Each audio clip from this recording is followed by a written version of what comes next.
ರಾಜ್ಯದಲ್ಲಿ ಇತ್ತೀಚೆಗೆ ಕಾನೂನು ಸುವ್ಯವಸ್ಥೆ ಹದಗೆಟ್ಟಿದೆ. ಇದಕ್ಕೆ ರಾಜ್ಯ ಕಾಂಗ್ರೆಸ್ ಸರ್ಕಾರವೇ ನೇರ ಹೊಣೆ ಎಂದು ವಿರೋಧ ಪಕ್ಷದ ನಾಯಕ ಆರ್ ಅಶೋಕ್ ಕಿಡಿಕಾರಿದ್ದಾರೆ.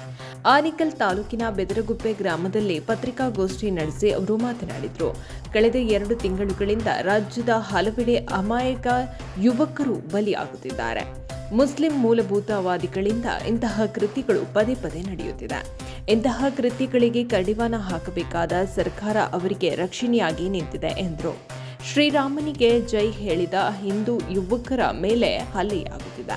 ಹುಬ್ಬಳ್ಳಿಯಲ್ಲಿ ನೇಹಾ ಹಿರೇಮಠ ಹತ್ಯೆ ಪ್ರಕರಣವನ್ನು ಮುಚ್ಚಿ ಹಾಕುವ ಕೆಲಸ ರಾಜ್ಯ ಸರ್ಕಾರ ಮಾಡುತ್ತಿದೆ.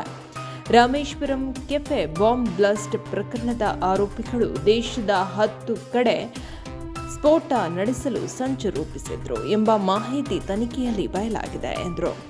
ಮುಂಬರುವ ಲೋಕಸಭಾ ಚುನಾವಣೆಯ ಬಳಿಕ ರಾಜ್ಯ ಸರ್ಕಾರ ಪತನವಾಗಲಿದೆ ಎಂದು ದೇವೇಗೌಡರು ಈಗಾಗಲೇ ಭವಿಷ್ಯ ನುಡಿದಿದ್ದಾರೆ. ಮುಂದೆ ಬೀಳುವ ಸರ್ಕಾರಕ್ಕೆ ನಾವು ಹೊಣೆಯಲ್ಲ ಎಂದು ಕೇಂದ್ರ ಸರ್ಕಾರದ ವಿರುದ್ಧ ಆರ್ ಅಶೋಕ್ ಆಕ್ರೋಶವನ್ನು ವ್ಯಕ್ತಪಡಿಸಿದರು. ರಾಜ್ಯದಲ್ಲಿ ಒಂದು ರೀತಿ ತಾಲಿಬಾನ್ ಸರ್ಕಾರ ಅಧಿಕಾರ ನಡೆಸ್ತಾ ಇದೆ. ಕಳೆದ 2-3 ತಿಂಗಳಿಂದ ರಾಜ್ಯದ ಕಾನೂನು ಸುವ್ಯವಸ್ಥೆ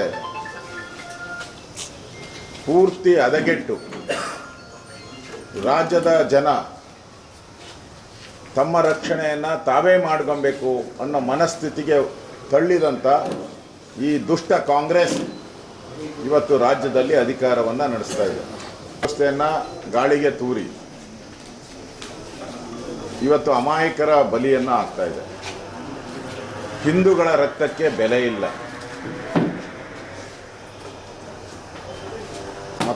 ಮತಾಂಧವಾದಿಗಳೇನಿದ್ದಾರೆ, ಮುಸ್ಲಿಂ ಮತಾಂಧವಾದಿಗಳು, ಅವ್ರಿಗೆ ಈ ಸರ್ಕಾರದಲ್ಲಿ ಭಾಳ ಗೌರವ. ಅವ್ರು ಏನು ಮಾಡಿದ್ರು ಕೂಡ ನಾವೇನು ಮಾಡಲ್ಲ ನೀವು ಅಂತೇಳಿ ಅವ್ರಿಗೆ ಒಂದು ಸ್ಪಷ್ಟವಾದಂಥ ಮೆಸೇಜನ್ನು ಕೊಟ್ಟಿದ್ದಾರೆ.